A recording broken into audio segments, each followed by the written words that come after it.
Hello and welcome. It's so nice to see you today. Get your sketchbooks out. We're gonna have a nice little sketchbook session together. Today, I wanted to talk about the concept of dream jobs. I'm sure a lot of us have an ideal job situation or a dream job we've aspired for, but some of us some of us don't have it as well figured out. I just wanted to talk about how I chose my ideal job and how it's okay for dream jobs to change over time. When I was in my junior year of high school, I was just starting to get back into art for the first time in years. And this is right around the time where picking colleges and deciding what you wanted to do for the rest of your life was the subject of most conversations at my school. And I had absolutely no clue what I wanted to do. It felt as if every job I would choose would be scrutinized and judged, and it didn't make as much money as others, or wasn't as glamorous as other people, so why should I even bother? I wanted to be an author. I had wanted to be a writer since the 6th grade, but it wouldn't make enough money, or it wasn't a good enough job in some people's eyes, or it was tiring and thankless, and are you sure you can be successful doing that?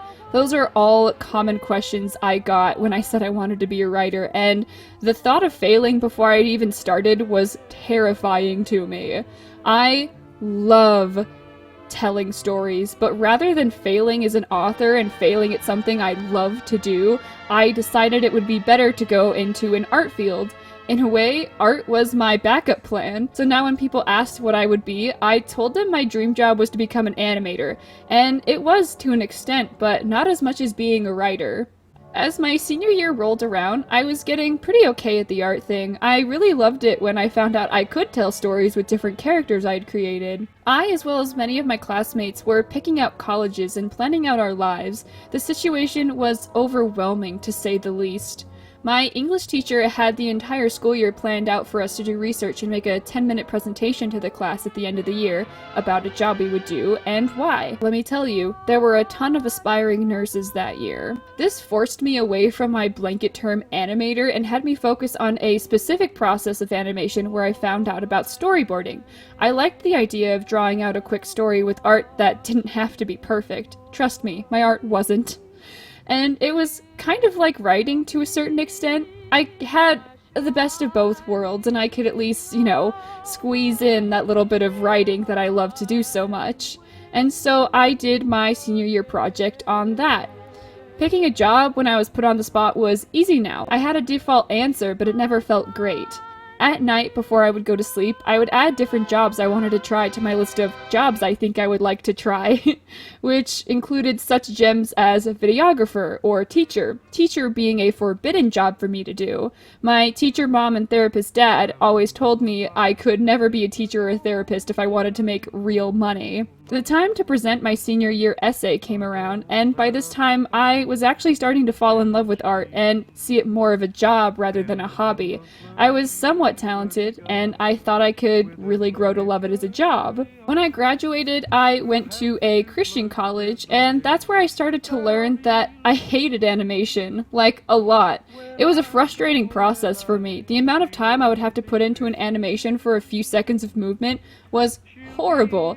I absolutely detested the entire process, and I didn't know how long I could last in a major where I just did not like to be in it.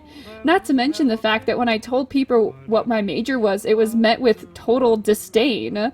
My very first interaction with someone was on my first day of school, before classes had even started, when I complimented a girl on her pins, and we started talking to each other, and normally the conversation in college goes to what's your major gonna be, and she asked what I wanted to do, and I proudly told her animation, and her exact words to me were, "Oh, well, I chose something a little more realistic. I want to be an art teacher."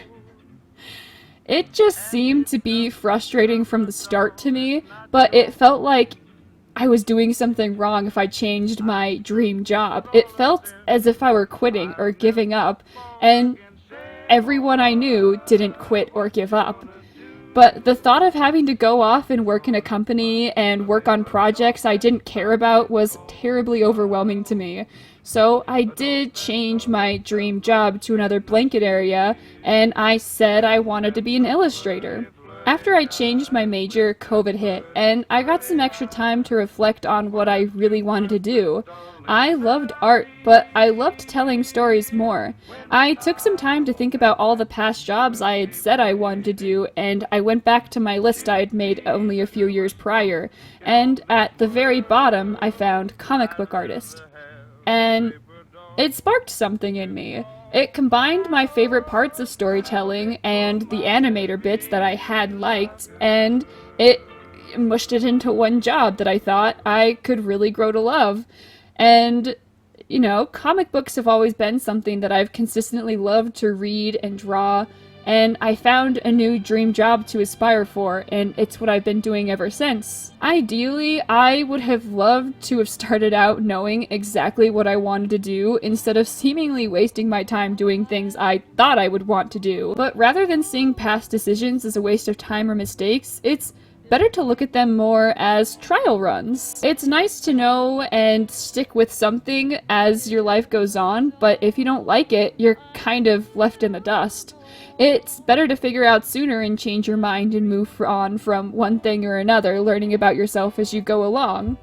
I think having a dream job and pick what you want to do for the rest of your life when you aren't even an adult is kind of harsh and developmentally stunting at times. It starts to get you frozen in indecision, afraid that you may make a wrong choice or decide too late that you don't actually like the dang job, or any number of reasons. The point I really want to stress is that it is okay to change your mind, and it's okay to want a job that's common, and it's okay to be nervous. I can't even rent a car right now, so why should I be making a decision that'll affect me for the rest of my life? I've only been out in the quote-unquote real world for about 4 years, and in that time, I've changed my mind so many times to find something I like. I can't say I'll stick to one thing for the rest of my life because life is ever changing, and because of that, it's okay for you to change as well. I always felt somewhat left out when I was watching media when I was younger, and I didn't have a dream that guided me through my life while I worked toward the very goal. And it's not quite realistic to have that. Most people don't have a singular goal that will guide them for their entirety of their life. Some people change their minds, and it's okay. I like to think about a point on a map you're walking to, and you could walk directly in a straight line to that point, but it might be harder to do so because things could be in your way.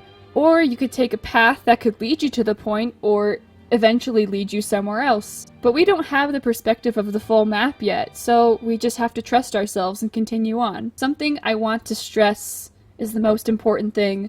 Don't worry about being polished and perfect. Just take it day by day and you will be okay. Thank you so much for watching my video. Did you make some nice art while you were here? I'm sure it's beautiful. And feel free to like and subscribe for more sketchbook sessions from me.